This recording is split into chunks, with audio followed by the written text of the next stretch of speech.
Good evening student, स्वागत है आपका अपने YouTube channel the way of chemistry पर। आज हम लोग पुनः चर्चा करने जा रहे हैं कुछ ऑब्जेक्टिव क्वेश्चंस पर और कुछ इंपॉर्टेंट पार्ट एंड क्वेश्चंस पर। सबसे पहले हम लोग शुरुआत करते हैं कुछ ऑब्जेक्टिव क्वेश्चंस। फेन उत्प्लावन विधि द्वारा किस प्रकार के अयस्क का सांद्रण करते हैं? फेन उत्प्लावन विधि को झाग उत्प्लावन विधि भी कहते हैं। इसके द्वारा सल्फाइड अयस्कों का सांद्रण किया जाता है। ध्यान देंगे, एक ऑप्शन में सल्फाइड भी दिया हुआ है, लेकिन सल्फाइड नहीं, सल्फाइड अयस्कों का सांद्रण हम लोग इस विधि से करते हैं। कहीं कहीं सांद्रण की जगह समहारण भी लिखा होता है, दोनों का अर्थ एक ही होता है। लोहे का मुख्य अयस्क है, ये तीनों तो लोहे के अयस्क हैं ही, लेकिन हेमेटाइट लोहे का सबसे मुख्य अयस्क होता है, जिसका सूत्र होता है Fe2O3। HCOOH का IUPAC नाम है। यहाँ ध्यान देंगे, HCOOH को हम लोग फॉर्मिक अम्ल भी बोलते हैं, लेकिन यह इसका साधारण नाम है। इसका IUPAC नाम होता है इथेनोइक अम्ल। कॉपर का मुख्य अयस्क है, कॉपर का मुख्य अयस्क होता है कॉपर पाइराइट। इथेनॉल जल में घुलनशील है क्योंकि यह जल के साथ बनाता है। थ्योरी ऑफ सॉल्युबिलिटी कहती है लाइक डिसॉल्व्स लाइक। इस सिद्धांत के आधार पर इथेनॉल जल में इसलिए घुलनशील होता है क्योंकि यह जल के साथ हाइड्रोजन बंधन का निर्माण करता है। हाइड्रोजन बंधन वाले सारे यौगिक जल में घुलनशील होते हैं।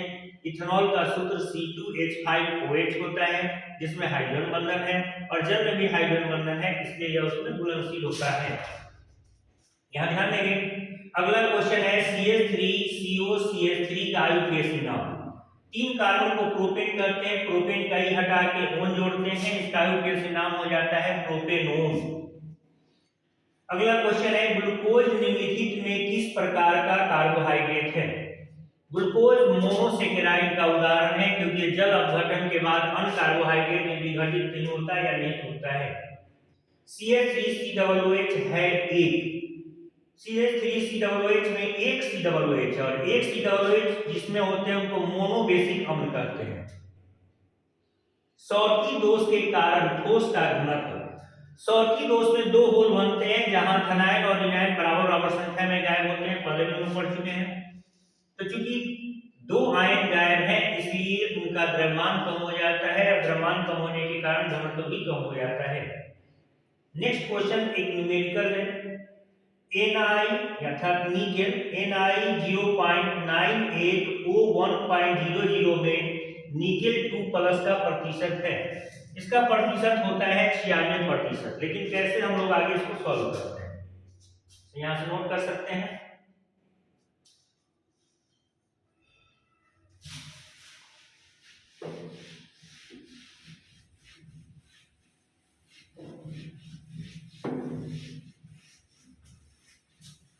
निकेल 2+ और 3+ के साथ संयुक्त रूप में पाया जाता है जब यह निकेल ऑक्साइड का निर्माण करता है।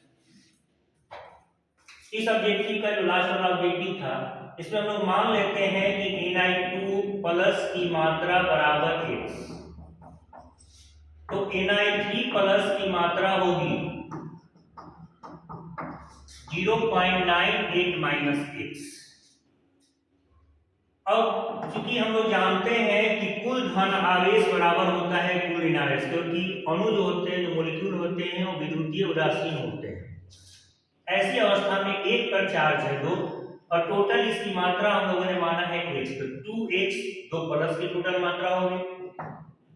3+ और टोटल इसकी संख्या या मात्रा है, इसकी मात्रा है 0.98 -X। तो यह इसके कुल धन आवेश का वैल्यू हो गया। ये बराबर हो गया कुल ऋण आवेश, और एक O है Ni, सूत्र हम लोग ध्यान रखते हैं, यहाँ पर Ni 0.98O1.00 दिया है, यानी ऑक्सीजन एक ऑक्सीजन में -2 चार्ज होता है, तो माइनस चिन्ह हटा देंगे तो ये दोनों के मान बराबर होंगे। अब इसे सॉल्व करेंगे तो X का मान आता है 0.94, और X हम लोग माने हैं Ni2+ की मात्रा, और क्वेश्चन के अनुसार हम लोग ज्ञात करना था, लास्ट ऑब्जेक्टिव था Ni2+ की मात्रा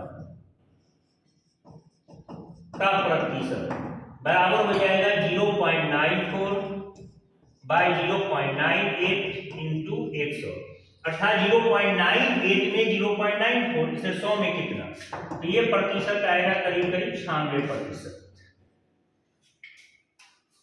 इस प्रकार से सब्जेक्टिव को हम लोग सॉल्व करते हैं।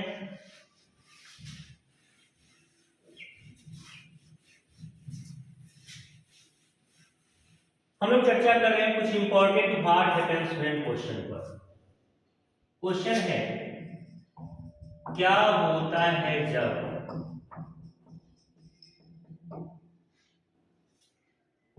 नाइट्रोबेंजीन की अभिक्रिया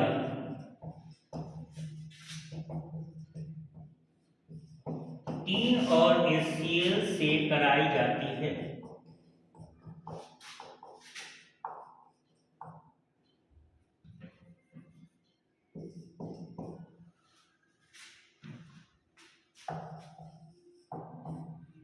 जब नाइट्रोबेंजीन की अभिक्रिया टीन और HCl से हम लोग कराते हैं तो यह अवकृत होता है और अवकृत होकर एनिलीन का निर्माण करता है।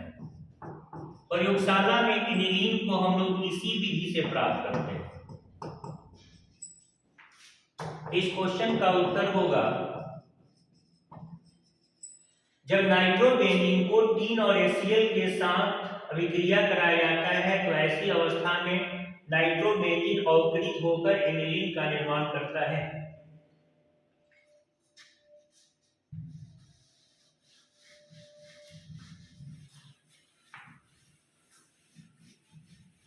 अगला क्वेश्चन है क्या होता है जब Ac3 को जल के साथ गर्म किया जाता है।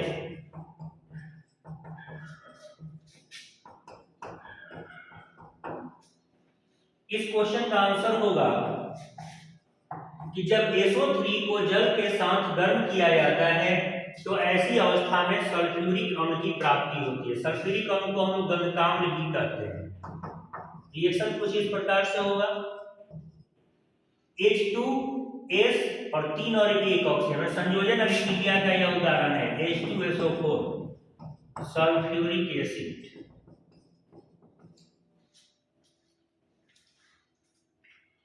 अगला क्वेश्चन है क्या होता है जब कैल्शियम क्लोराइड को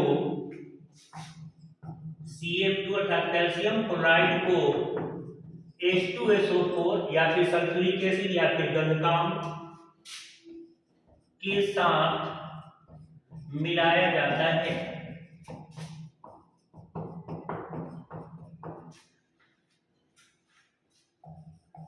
आंसर होगा जब कैल्शियम क्लोराइड को सल्फ्यूरिक अम्ल के साथ मिलाया जाता है तो कैल्शियम सल्फेट और हाइड्रोजन क्लोराइड बनता है। रिएक्शन कुछ इस प्रकार से होते हैं, ध्यान देंगे, 2 हाइड्रोजन 2 H मिलके 2HF बनाएंगे और SO4 यहां जुड़ जाएगा। उभय विस्थापन अभिक्रिया का यह उदाहरण है CaSO4 + 2HF। इस कंपाउंड का नाम है कैल्शियम फ्लोराइड, इसका नाम है सल्फ्यूरिक एसिड, इसका नाम है कैल्शियम सल्फेट और इसका नाम है हाइड्रोजन फ्लोराइड।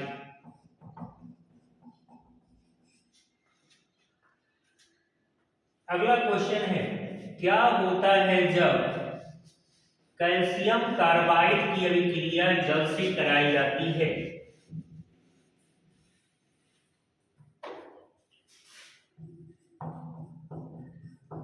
कैल्शियम कार्बाइड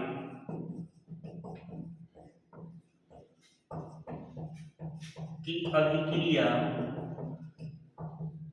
जल से कराई जाती है।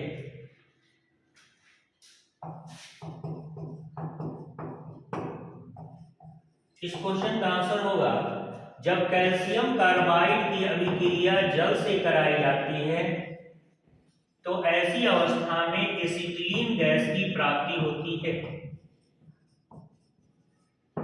यह एसिटिलीन गैस को प्राप्त करने की प्रयोगशाला विधि भी है।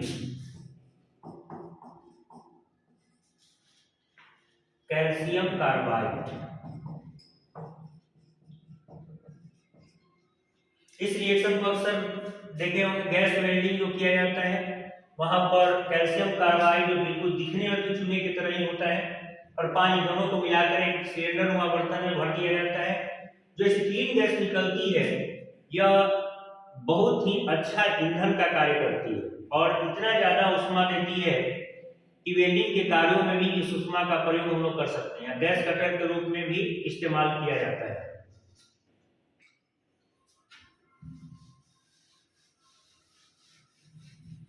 अगला क्वेश्चन है, क्या होता है जब इथाइल एमीन को HNO2 का नाम है नाइट्रस अम्ल, नाइट्रस एसिड के साथ HNO2 के साथ गर्म किया जाता है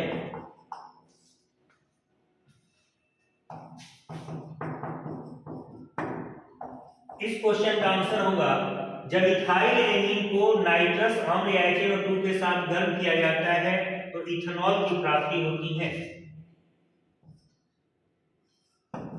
C2H5 NH2 HNO2 के साथ जब से गर्म करते हैं तो बनता है इथेनॉल।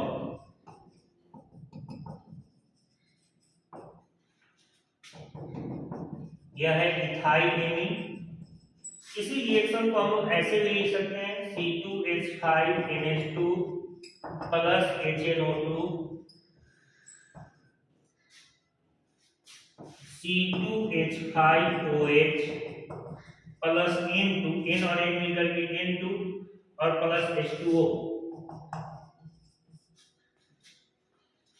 अब यहाँ ध्यान देंगे ये रिएक्शंस बोर्ड की एग्जाम के जो एग्जामिनी है परीक्षार्थी हैं ये कन्वर्सन नहीं पूछता है कि आप इथाइल एमीन को इथेनॉल या इथाइल अल्कोहल में बदलें, इसी का नाम है इथाइल अल्कोहल।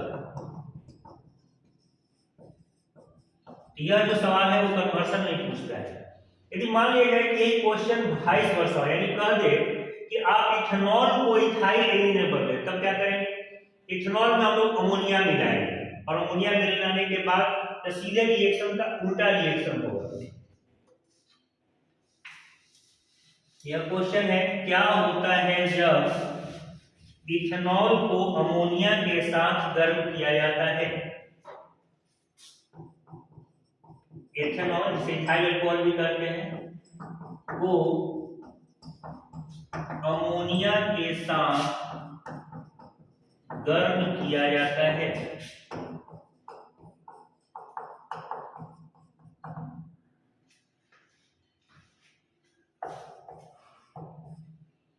इसका रिएक्शन कुछ इस प्रकार से होता है, जब इथेनॉल को हम लोग अमोनिया के साथ गर्म करते हैं तो इथाइल एमीन बनता है। ये कन्वर्सन में भी पूछे जाते हैं सवाल। इथाइल अल्कोहल और इथेनॉल, इसी रिएक्शन को हम ऐसे भी लिख सकते हैं C2H5OH प्लस NH3 गर्म करने पर H और OH मिलकर जल बना देता है, NH2 यहाँ पर जुड़ जाता है।